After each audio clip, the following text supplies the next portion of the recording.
What's going on, everybody? Coming to you live for the first time ever, pre-recorded live. We're pre-recording this live. It won't be edited. From the brand new facility. It's not brand new. It's been about a year. But from the first time ever, from the facility in Lonsdale, Minnesota, that humming you hear in the background is the car wash, churning out beautiful car washes. I got Shane Kelley on the show tonight, from Small Town Xotics and Reptiles Unplugged. Let's get to it. Thank you for being here.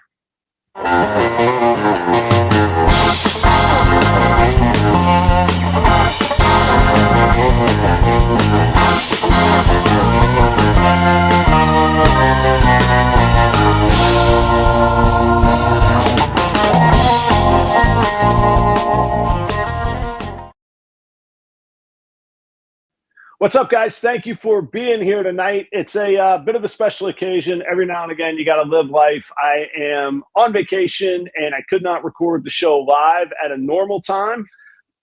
I got Lucy here with me. She's trying to cause trouble. We'll let her chill out for a minute.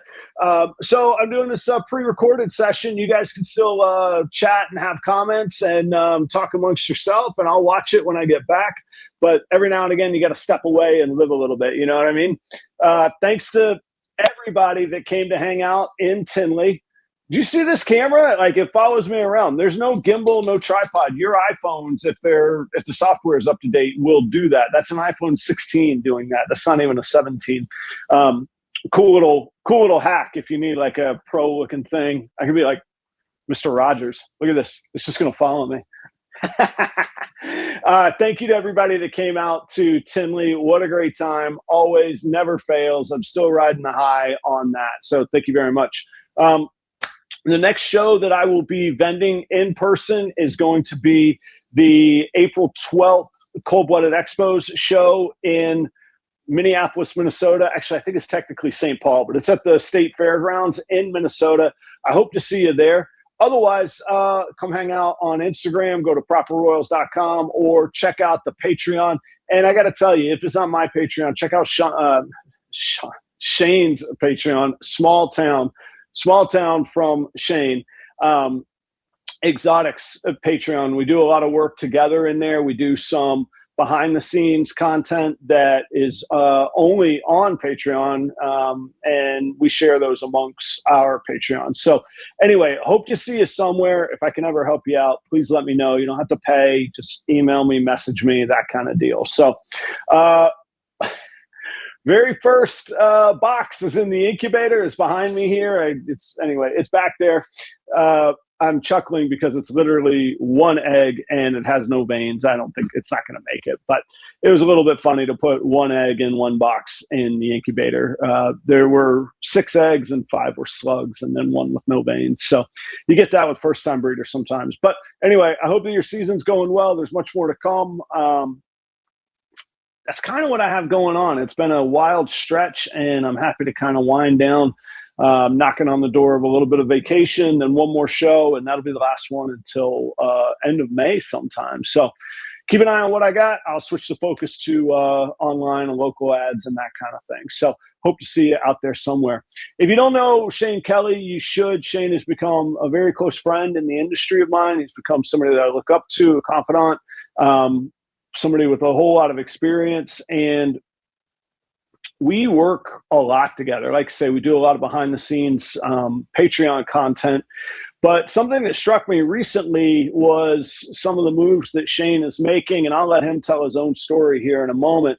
But today's episode is about kind of like little things that you could do, and all the little things that are attainable and that will set you apart just because other people aren't doing them. We all think about up here and about the most amazing things and dreams that we can hope to do, but it's the millions of little things that we do down here. And a lot of times we just don't take care of or take the opportunities that are right in front of us. So I was really inspired by talking with Shane lately, and we always push each other and give each other ideas and challenge each other and kind of try and run neck and neck and that sort of thing.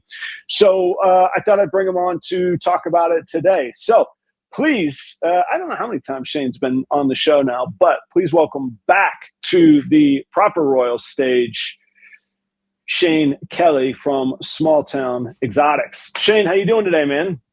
Whoa, man, I'm doing good. Thank you so much for being here. What people don't know is that we're recording at like middle of the afternoon. Excuse me, I got some aspen dust. That's always lovely. Right there by the. Gosh. I said there'd be no edits. We might have to edit that. Hell of an introduction I'm giving you, right? Oh, it's all right. That's all right. While Adam's clearing his throat, the people that are watching, they may tell I'm actually running a green screen for the second time or the third time. But yeah. So Adam was talking about adapting and technology and all that stuff. So this is a picture of my podcast room, and I'm actually in a different room in my house now. So you built the podcast room. Then what happened? Or I don't know if you care to share, but then what happened to the podcast room?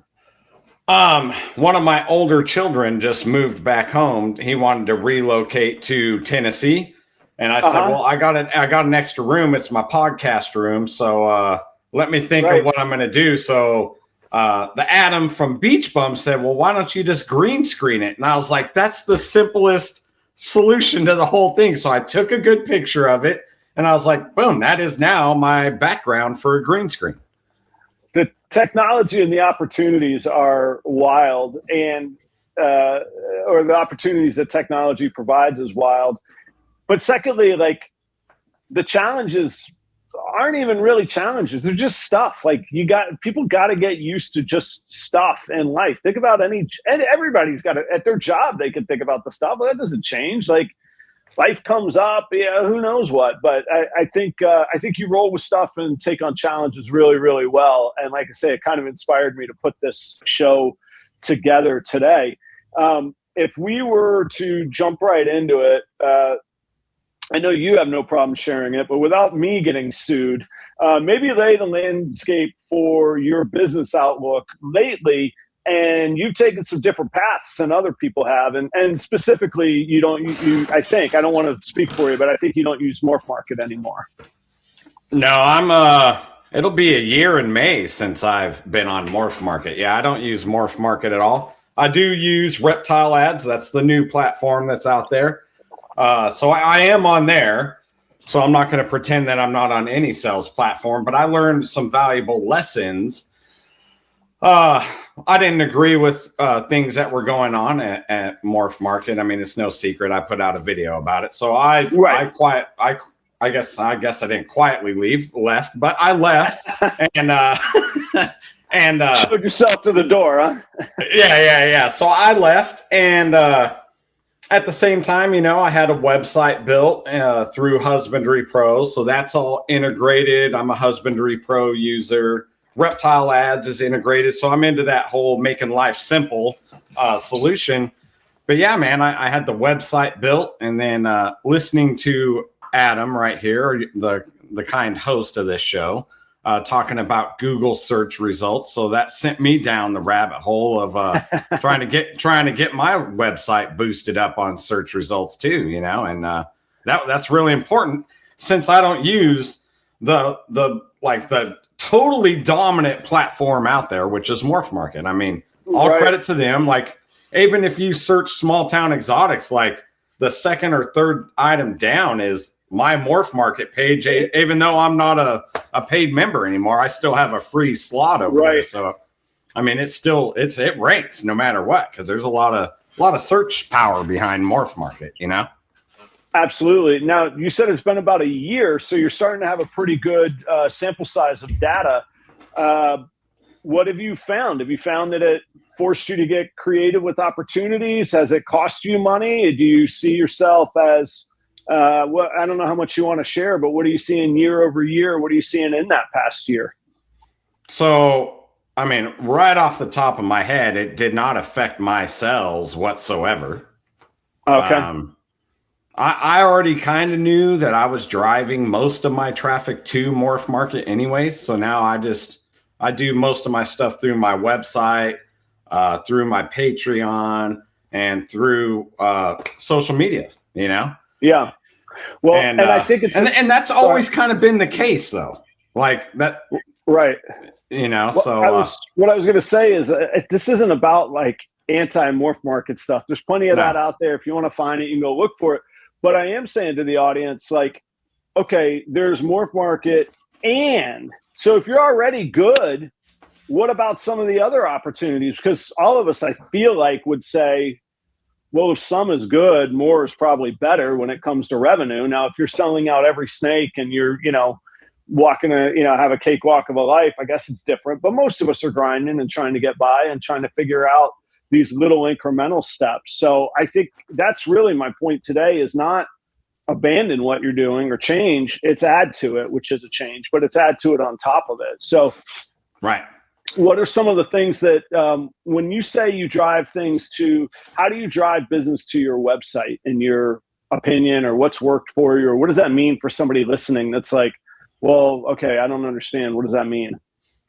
So any of my links anywhere, I've always had them labeled as available animals. So now that takes you to my website's available animal page instead of Morph Market. That used to take them there.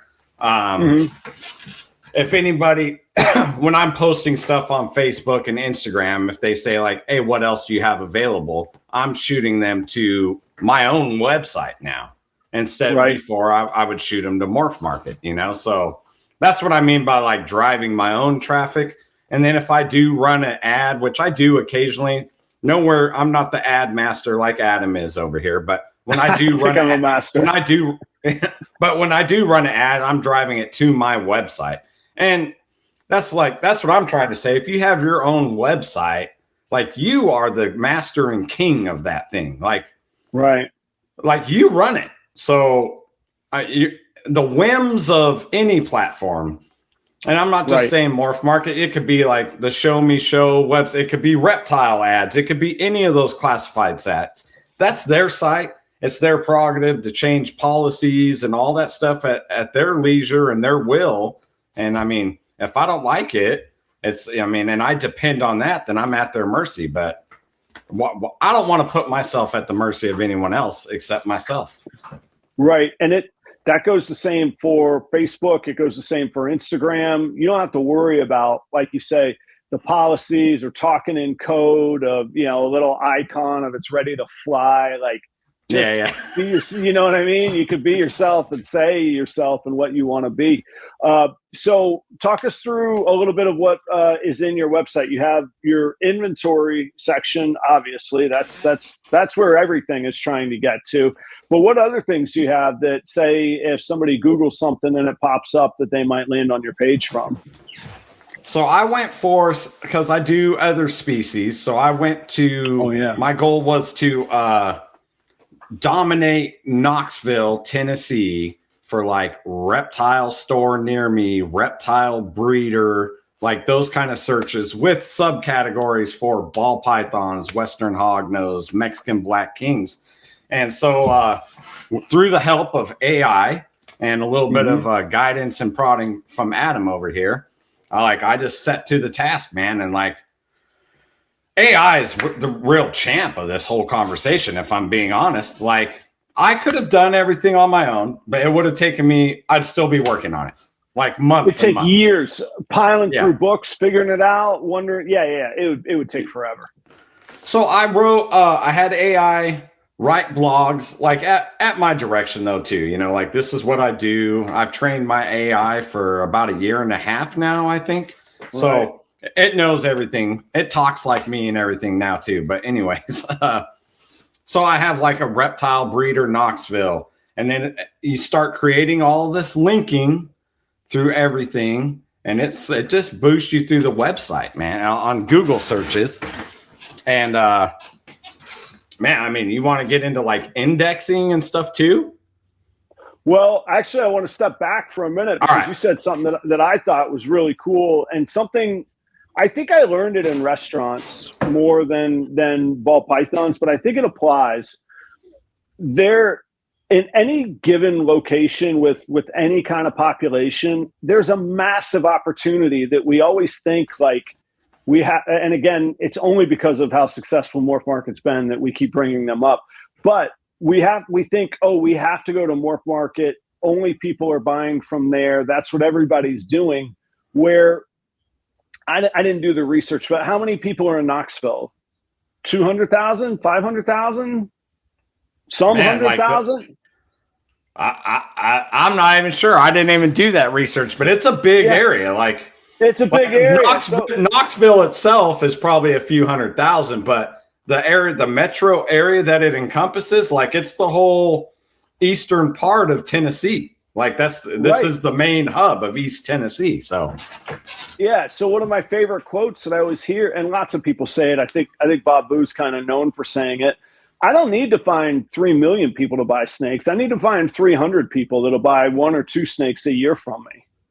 Right. There's got to be that number of people right in my backyard. Why am I trying to get them from Tacoma, Washington? Nothing wrong with Tacoma, Washington.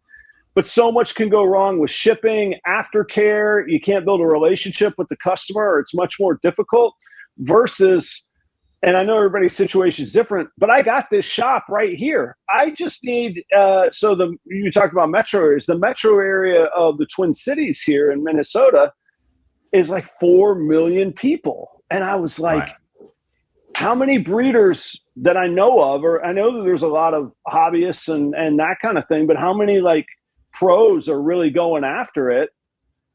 There's a handful, and there's some legends. I mean, Mark Bailey, JSA is here. Dave Kaufman lives in this area. Ed and Emily live here. I can hang with everybody else.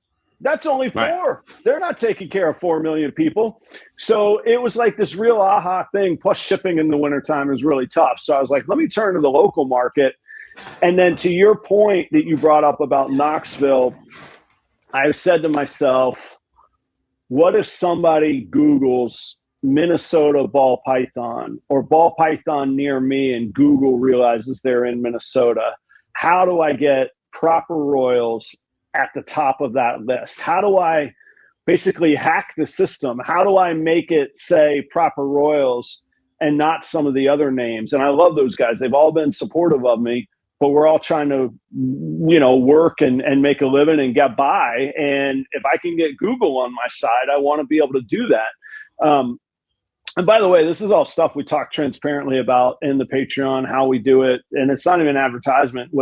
This is about being totally transparent today too, but getting really into depth on this stuff, the stuff that we talk about a lot. So what was the timeline where you were like, wait a minute, let me start with Knoxville and figure out how I could be the top guy as far as Google knows in Knoxville? All right, let me tell you a quick couple-minute backstory, though. And okay, I've told cool. Adam this. I've told Adam this off air, but up until this point, I was not. I was trying not to be associated with Knoxville, so I had a little bit of a steep hill to climb. Like I mentioned here and there that I lived in Knoxville. People know that, but I didn't like write it out publicly very often, and that was by design. I had some like weird scammers trying to scam me when I moved here, so I was like, "That's it. I'm not, whatever. I don't need people knowing I'm in the area." So, anyways, I had to go back and start readjusting all of that. So it was like about a week and a half I spent with me and Lemmy. Lemmy is my little AI assistant. and I mean, you need a website for this too. So like I had the website that was already there. And me and Lemmy spent about a week and a half after work and then like a couple full days on the weekend, just tweaking everything, going through it, indexing it with Google Search Console. And before you know it, like I was showing up in the 1, 2, and 3 slot, depending on how the search, the exact words you searched. But right. that was pretty good for never being on the search for Knoxville ever before that. Right. And if anybody's intimidated about like creating a bot or what Shane's talking about with Lemmy, you literally could go to ChatGPT. You can literally say to ChatGPT, create a persona. You are now going to be my search engine optimization specialist. I sell ball pythons in X market, and I want to be the #1 search result for that greater metro area. You're going to help me do this. I have no website. How do I do any of this? Get started. And if you understand what it says, go to it. If you don't, say, I don't understand that. Make this simpler. Make it dumber for me because I need to be my handheld. It will do all of that. I have no background in tech. This is all stuff that I just ask questions till I get an answer that I understand. Yeah. And to Adam's point right there, regardless of what people think, I am not tech savvy. So Lemmy kind of rattled off a bunch of stuff I didn't understand. And I did exactly that. Like, whoa, slow up. Let's take it one step at a time and thoroughly explain it. I have zero experience, working the back end of a WordPress site, going into Google Search Console, and then how to line out the headers if you want to H1 and H2 and how they support each other. Lemmy walked me through all that. And then when we were done with each step, okay, what do I do next? And he slowed it way down so an old guy like me could understand it and do it, basically. And I love it. I love this story. But again, for everybody listening, think about how many people are in your metro area. Even if it's a small metro area, I bet there's 15, 20,000.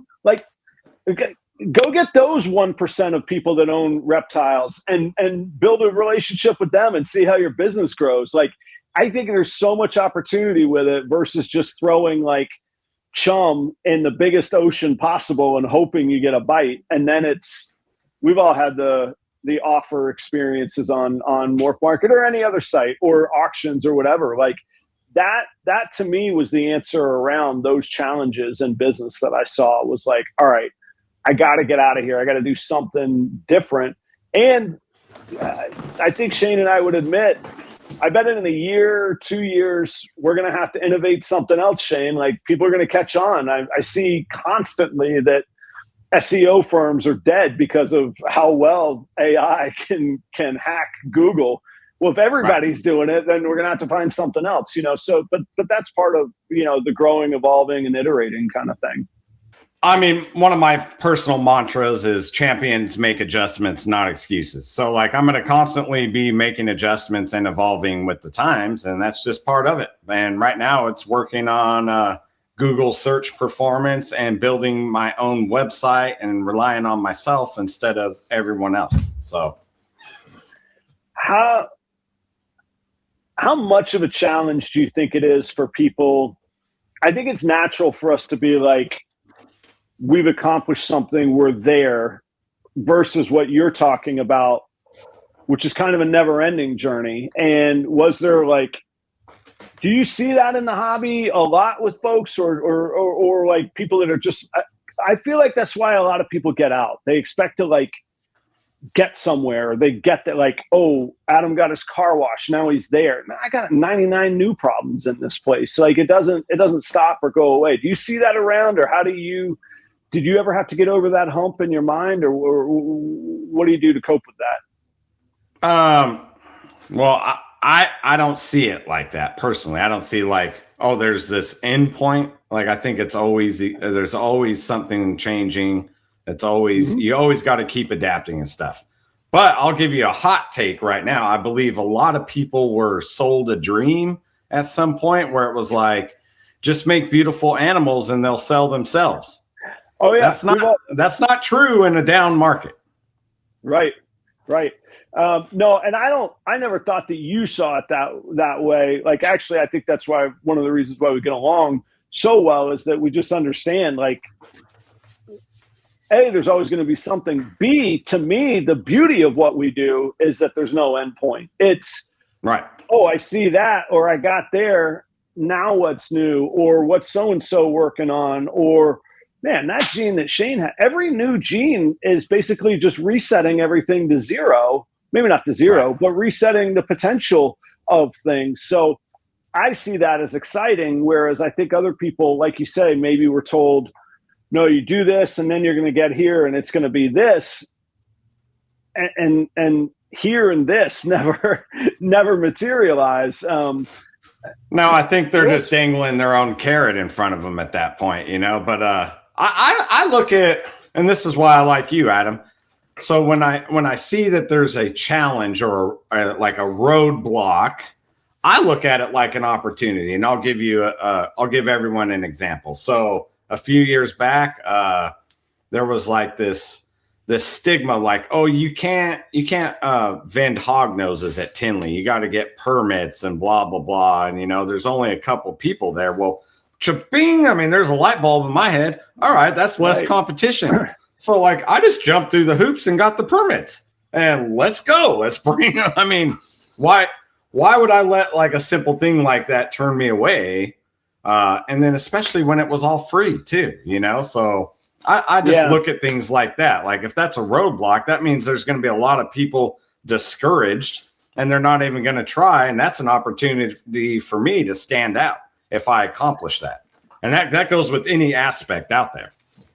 I think it's like it's something I talked to my son about. Like it's been, I wouldn't say a superpower, but it's gotten me by. I was talking to my son the other day, like it's not what he wants to do, but he cleans the rodents with me and makes money on the weekends. And I'm like, dude, if you'll do jobs that nobody else will do, you'll always have something. It might only be enough to buy a can of beans and to, rent a room somewhere, but at least you'll have something and you can go do it. Or in my case, I was always willing to wash dishes and slice the onions. Just give me the hours. I'll figure it out, Or even now, I got to dig my ditches in my car wash, the drains. But I think that when you see the stuff that other people either won't do or skip over or think, not worth the time, if there's a demand for it, and if you had told me that story and said you were thinking about doing that at Tinley, I would say, man, I had 4 or 5 people ask me this weekend, hey, where are any hog noses in here? I can't find hog noses in Tinley, and they're the most hot damn thing in the market right now. Right. So don't let those little obstacles dissuade you from pursuing that avenue. That should be like a big red flag, like, hey, you need to go that direction, Yeah, I think so. And I mean, there's sometimes it doesn't, like scaleless ball pythons. Maybe we should listen when that answer is no. That's probably not. People think it's cool and they love them until they learn more about it. But other times, I think that there's opportunities out there. Or if we look where everybody's getting comfortable, and if the comfort spot is Morph Market, and we do some simple math and we say, as many people as are on Morph Market, that's 30,000.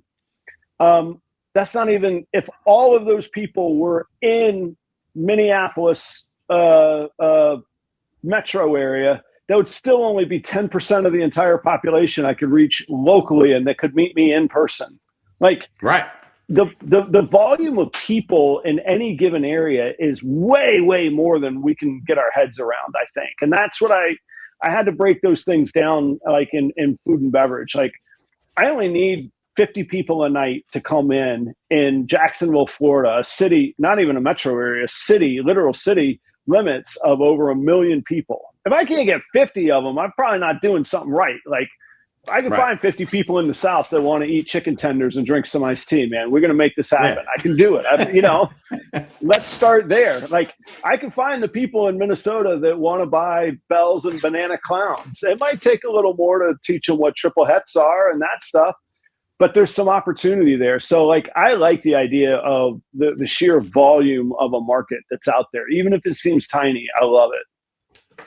Yeah, and something I see, because I'm kind of in the background everywhere, but I think, God, and I hate being on the soapbox, but I see people in these like little echo chambers. There's like the echo chamber, the sky is falling. Then there's the echo chamber, like, no, the market's great and everything's worth millions of dollars. And I'm like, I think the truth is somewhere in the middle, but that's why I just like, man, I'm just going to do my own thing. It's better if you just rely on your own work and provide for yourself. That's my thing with that. So I chose to pursue the website and the search engine and getting that and vending a couple shows here in my area, so that's my avenues for getting rid of animals. I honestly think, I won't say every, but I think most industries like that. Again, I use restaurants for the example. There are millionaire restaurant owners And then there's the cliche that we hear that 90% of restaurants go out of business in their first 18 months. Right. What gives? Who are you going to be? Which one are you going to be? And maybe you got to be a certain kind of crazy. Maybe you got to be a certain kind of crazy and build a AI bot that you name Lemmy, which, by the way, is great, way better than my Alex. But, you know, it's all right. I like Alex. He does a good job. He's just not a cool name. But I think some of that just comes down to commitment and drive and desire on that. And I had one other thought, and it, of course, escaped my mind. Well, that's how things go. Maybe it'll circle back around, you know. But I think a lot of industries are that way where, oh, I know what I was going to say. One of my favorite things I ever heard, I was sitting at I was at a gig one time, and we were opening for like a nationally touring band, and we were the regional opener. And there's one like even opener before us. And that opener before us was kind of lamenting, like we hear people do in the ball python market. Oh, it's tough. Nothing's moving. I do this here and it doesn't work.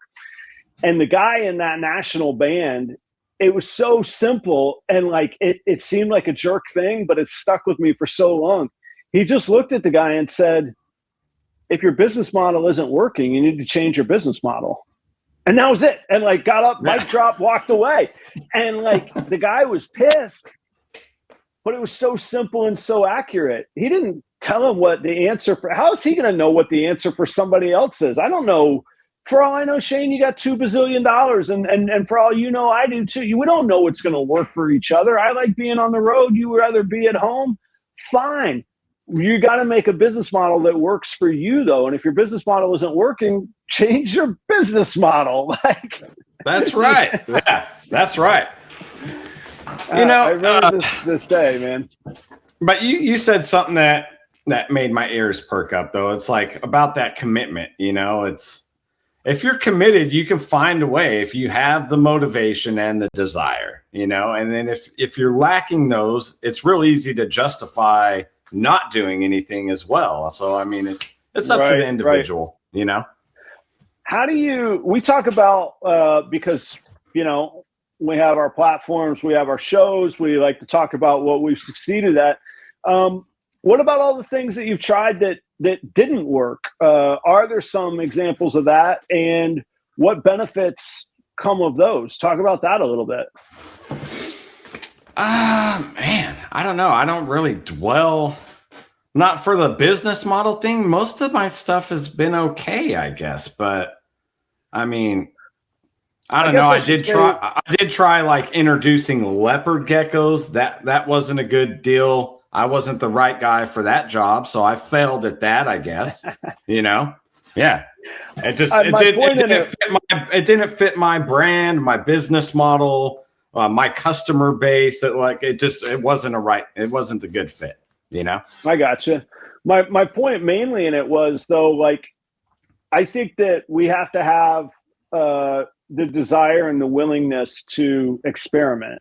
And when we experiment, we have to accept that there'll be some failures or some things that don't work out. And a lot of people, I think, don't want to face experimentation because of the possibility of failure. But if we're learning from it, I think what you said about where you don't really see things as failure or dwelling on it, I feel like there's got to be a ton of things that you tried and you learned something from. Maybe they weren't failures.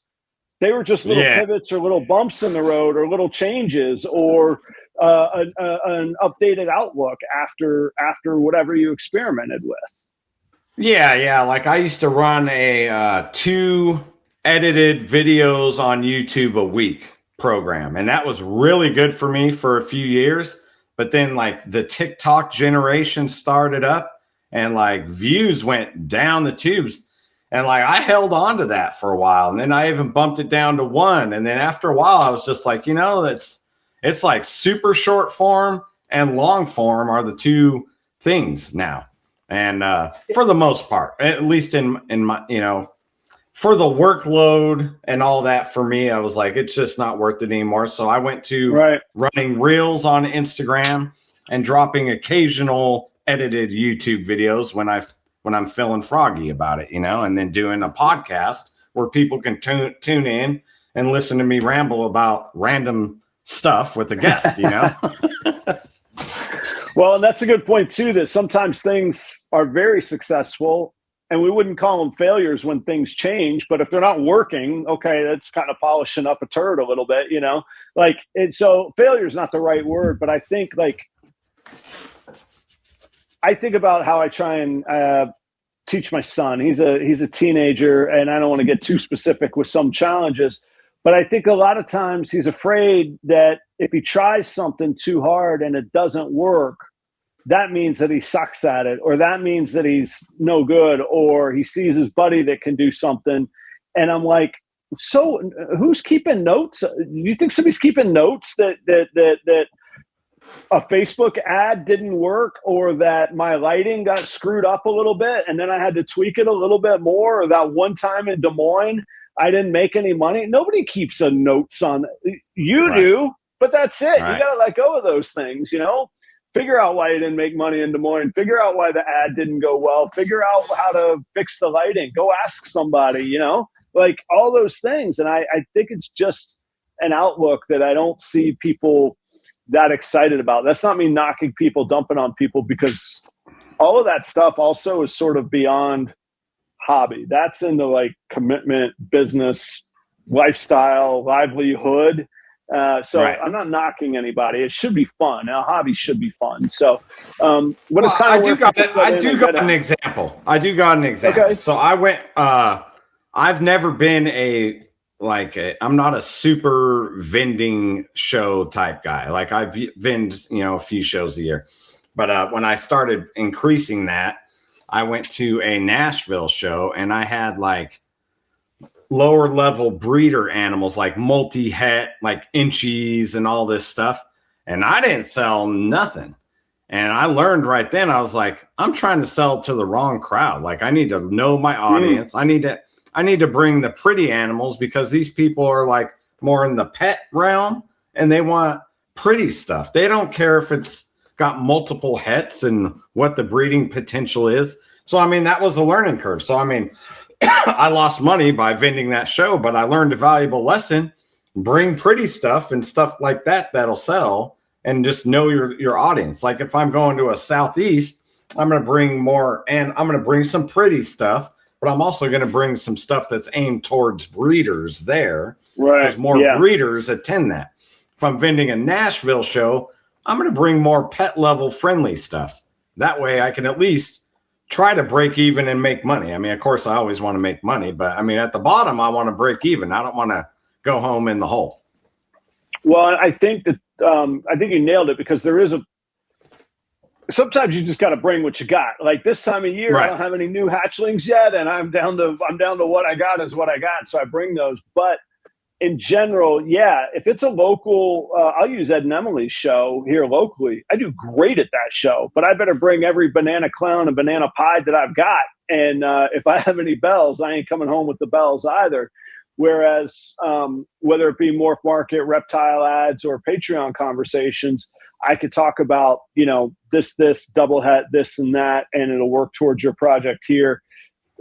Those are just two different, that's just reading the room and reading the audience and figuring out, to your point, you're not going to know until you go do it sometimes, and you might misjudge it. But now that you know, you can get a return on that initial investment with that knowledge and experience you have. Yeah, for sure. And like I said, I didn't look at that like I failed. Somebody else could take that as a failure. I just looked at it like, okay, I'm learning a lesson here, and I'll do better next time. I know better what to do going forward. And that goes with pricing animals right now too. I mean, it's kind of hard pricing animals right now. So I just try to be like what I think is fair. I'm not trying to gouge. I'm not giving them away, and I'm not auctioning them off for $5 a piece or none of that. Like I'm just trying to like pick a fair price, and it usually works out for me. Pricing is hard. Pricing, regional localities make a difference. The show that you're at makes a difference. I've had people accuse me of trying to take advantage of naive people, and I'm like, what are you talking about? If it's worth something to somebody, And I'm not lying to them. If I'm lying to them, that's taking advantage of a naive person. If I'm upfront about what it is, no. If I've earned their trust and my brand and my person has earned their price point that we both agree something is worth, then I think it's good. But yeah, pricing is really tricky. And what somebody tells you in Atlanta or DC or LA or New York or Tinley might not be what it's worth, good or bad, when you get back home in your own local market, or you get in your element where your brand is highlighted, you know? So right. I think that there's a lot to pricing. And I think people could benefit from being a little bit, I wouldn't say tougher on pricing. Again, how anybody manages their business, what cash flow they need, when, what it's worth to them, or what their resources are at any given moment, that all plays into it. That's none of my business. If you're doing honest business, it's not my business what you're charging for stuff or paying for stuff. But if you think that you're selling yourself short on a price, you probably are. And I bet you could find another buyer. And almost never is there a moment where like this moment is truly make or break. There's another moment around the corner. There's another opportunity around the corner. There's another ad that you could place, or a Instagram reel you can do, or even Morph Market has the featured pops you could do, or there's so many different opportunities that yes, time and opportunity cost plays into it, but I do see people just freak out or go, man, they just tank. It's like that's the easiest, like lowest common denominator, So I worry about that, not so much because I'm worried about how it's going to affect my prices. I'm not the guy trying to sell $5,000 snakes. I worry about it because it adds to this mentality of sometimes people say, I've heard comedians say that it's some sort of scam or a pyramid scheme, or that it's like it's any other business. So you got to figure out how to make your ends meet and what your price point is. And I dealt with it at the richest private clubs in the world. Oh, this should be cheaper. No, this is the price. You don't have to pay for it if you don't want to. And ultimately, right, the customer in the market will speak, and either I'll succeed or I'll fail or I'll have to pivot. But just like griping and whining about the price, that is no reason to lower or change a price, in my opinion. Yeah. And be confident in your pricing, Like, yeah. I look at it and I'm like, man, like I just say, okay, that is a great $200 beautiful pet animal, or that this is a great $3,000 breeder animal right here. And I'm just be confident about it. Like, I mean, you can look around at prices and man, you might see them for $30 and 30,000. I mean, it's just crazy. Right. Well, and I would say on the flip side to somebody, if something is really something that you're interested in and you feel that it should be priced or could be priced differently, if you're making an offer or working towards a business deal, I have no problem with any price you throw at me. I might say no thank you and not even give you a rebuttal. That's code for that's way too low. I don't care to even discuss it. But all I really want is just a conversation to start. All I really want to do is explore possibilities with you, see what you're looking for. What's cool now is it's certainly Shane, but I'm starting to have been around long enough where I kind of have some specialized stuff. If you want a particular gravel combo that's had Ultramel, I'm probably going to be your guy on that. You can check out the room. But when you start talking about buying yourself time or buying yourself a very, very limited or reduced commodity, price gets less and less important on a few bucks here or there, or a lot of bucks here or there sometimes, So just I would say the flip side of that is like just start conversations in good faith, not in I'll offer you 30%. I'll say thanks, but no thanks, not today. Yeah, for sure. And something I've adapted to over the years, now that we're talking about this too, is like I primarily the first few years I was only online sales.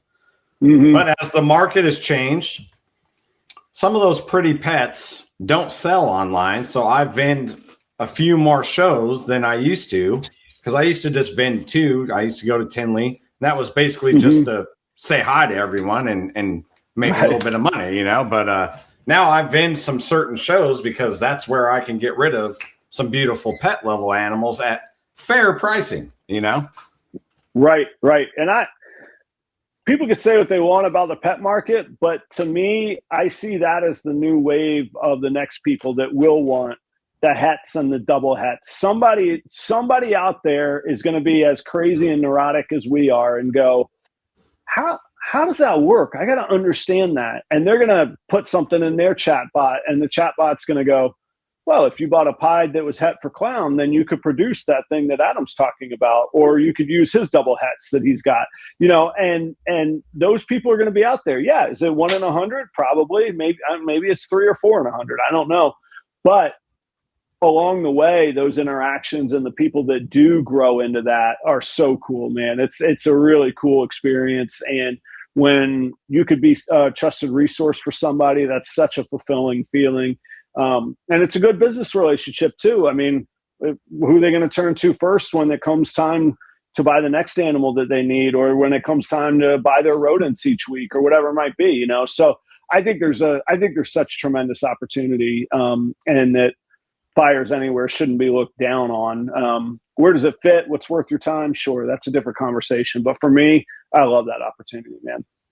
Yeah. And that was a learning curve to me too. Like I had lofty goals. I'm like, okay, now I'm going to vend shows and I'm going to do 8 per year. And then I learned pretty quick, like, hey, this particular show in this one location, it just doesn't make sense. I've done it 2 or 3 times.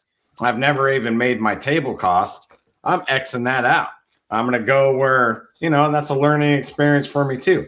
Did I fail at those shows? I mean, you could think I failed, but to me, I was just like, I learned that's not the right show for me.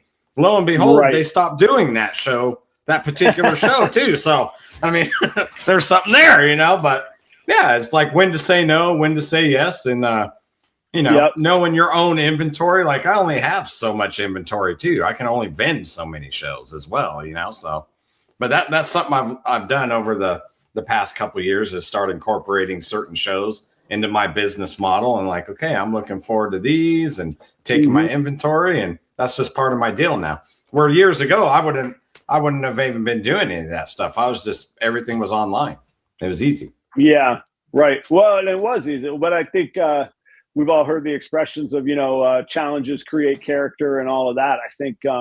I think when challenges come around, is to go all the way back to the beginning of our beginning thoughts. When the challenges come around, that's when the innovations happen. That's when you dig in and you check your commitment and you figure out, like, all right, I'm going to try 3 of these things, whether I think they'll work or not. I think they're viable options. Let's give it a shot. Let's give it the very best shot and see what comes of it, you know?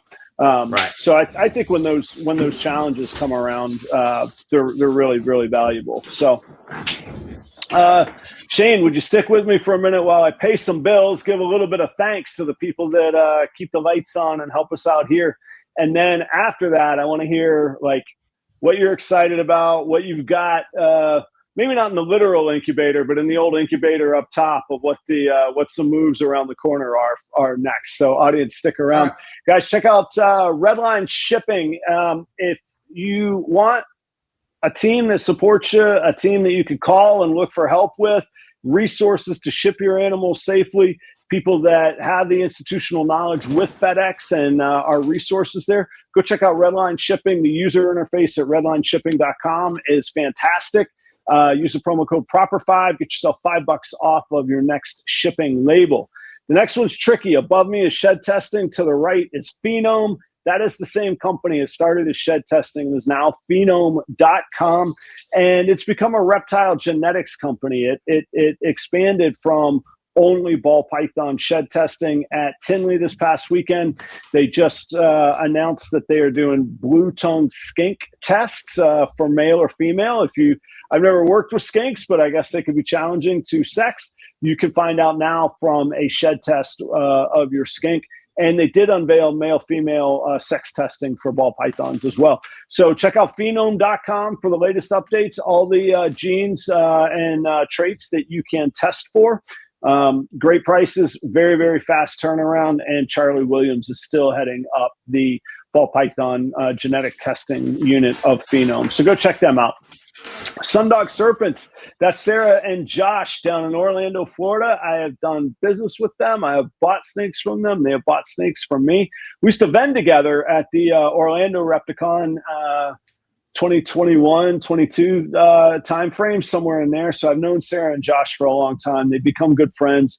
I'm thankful for their support. They've got a bunch of cool animals. They work right now. I know the ingredients that they have available, whether it's on Morph Market or through contacting them directly on Instagram.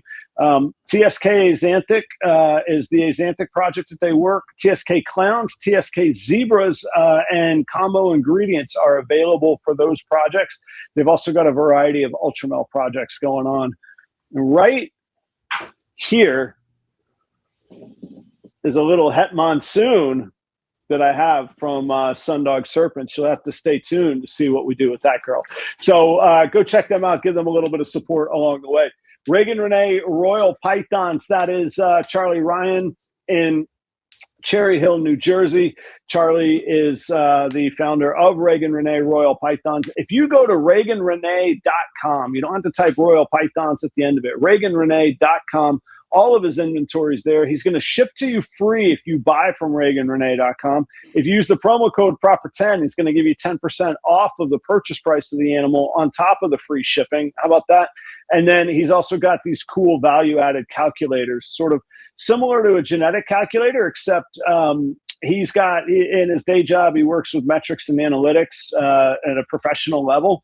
So he's got these calculators that he's formulated to value certain pairings. Now you got to put in the financial values yourself, but put in the financial values and he'll give you a range of potential outcomes and the likelihood of each, as well as the value of shed testing, whether you should test an animal or whether not to. Again, more tools for you to make your own decision, but that's all free at ReaganRenee.com. Go check out Charlie Ryan's ReaganRenee.com. Next is Keeper Kane, member of both the Small Town Patreon and the Proper Royals Patreon. That is Kane and Michelle Fritz Wallace. The Keeper Kane channel is right here on YouTube. It is their documentation of their life with their animals. Ball python breeders for sure. They've got big snakes. I think they're retics, but they might be berms, might be both. I'm not sure. I know lately he's been documenting his rodent facility build out and plans for future breeding plans for his rodents, as well as arachnids and the aquatics. So that's all on his channel. Always family friendly, always safe. I always say it's always safe for work. I don't know if it's safe for work because you might not be allowed to watch videos at work. But if you are, you don't have to worry about the language and the content and all that kind of stuff. Last but not least is BNS Reptilia. That is Chris Shelley out in Pennsylvania. He is Reptilia because along with ball pythons, he's breeding blood pythons, locality boas, colubrids of all shapes and sizes, Pituophis, bull snakes, and pine snakes. See, speaking of having permits to sell them at Tinley in October, he will be at the booth with me selling some bull snakes and pine snakes with the proper permits and information to make sure that you can own them legally. He'll help you and make sure that he can get one into your hands legally if you're looking for that. Go check out BNS Reptilia on Instagram. You can get in touch with Chris right there. Special shout out also to Palm Street. I normally would have their banner behind me. I'm happy to announce that I had a great meeting at Tinley. I'll be continuing working with Palm Street. It's a live selling platform. Again, as Shane and I are talking about, different options, different ways, different audiences to reach. If live selling is your thing in 2026, give Palm Street a shot. Thank you to the sponsors. Thanks to the audience for hanging out and keeping the lights on, keeping me coming back every Tuesday. We're hanging out with Shane Kelley. If you're just joining us, this is a pre-recorded episode. I appreciate you tuning in, but I got to go on vacation with my family. It's not a bad plan, not a bad idea. So Shane and I are talking. We've been talking about innovations, about grinding through challenges and change, looking for opportunities where other people might not see them. What's got you excited up top, Shane? What are you thinking about? What are you looking forward to?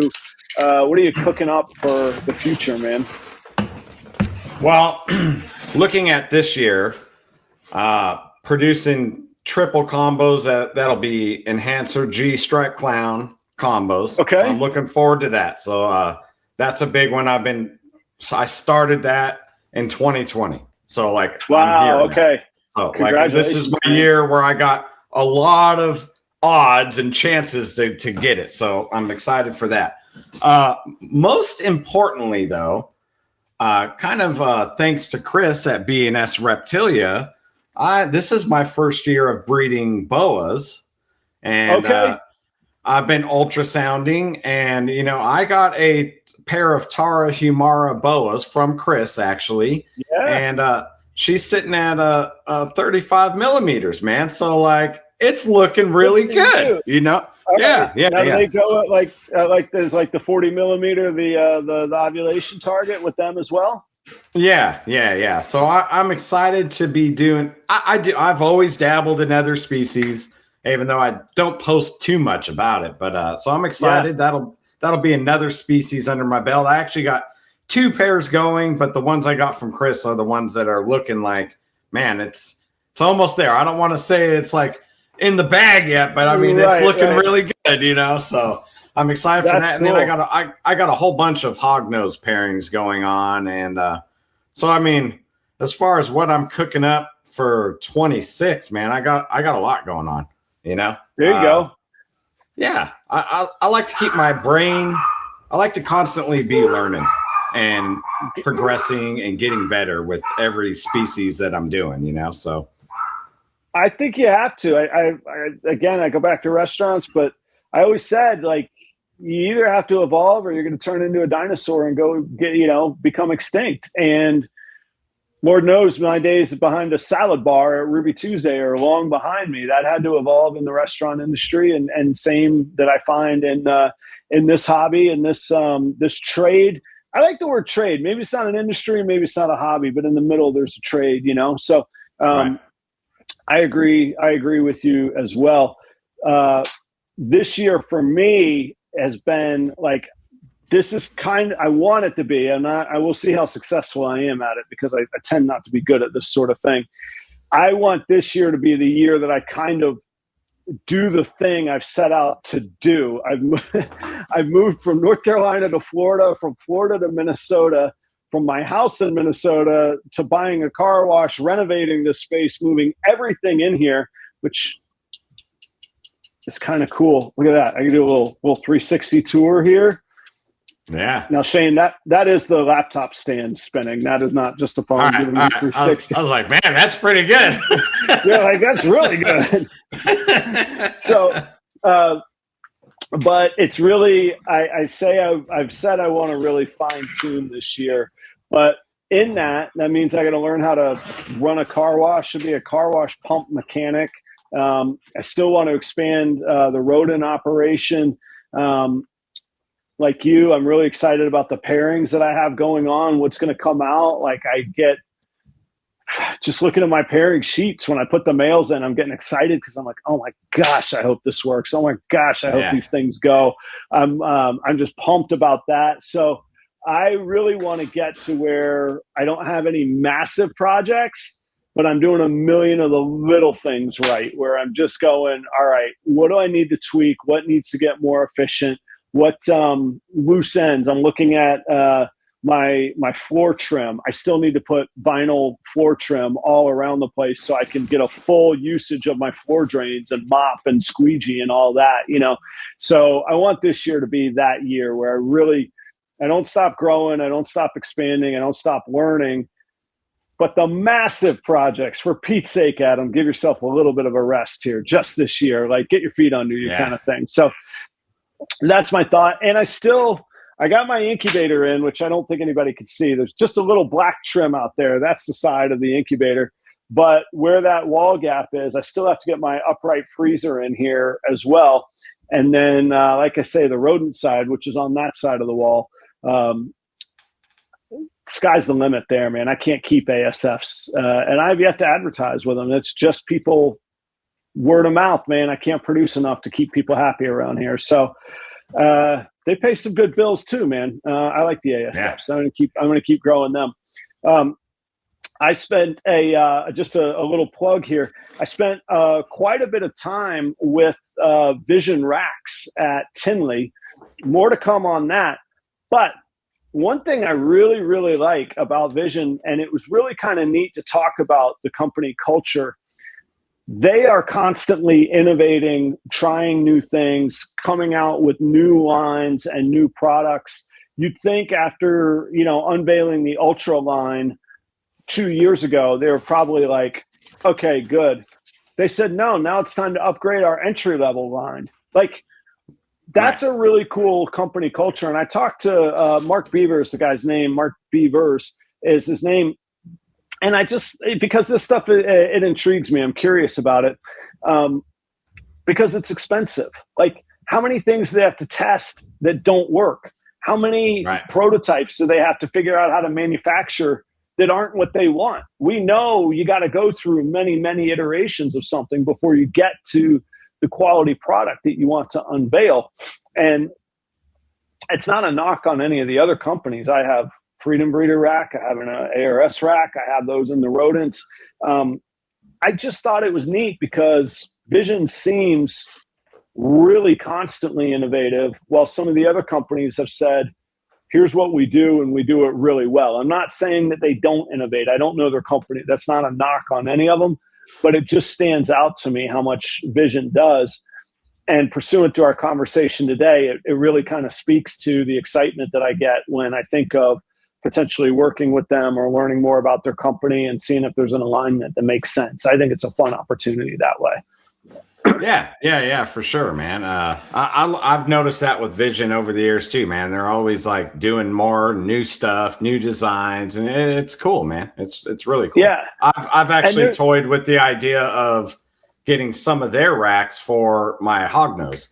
I mentioned my hognose, just like because I don't need Freedom Breeders or something like that for hognose, but I'm kind of.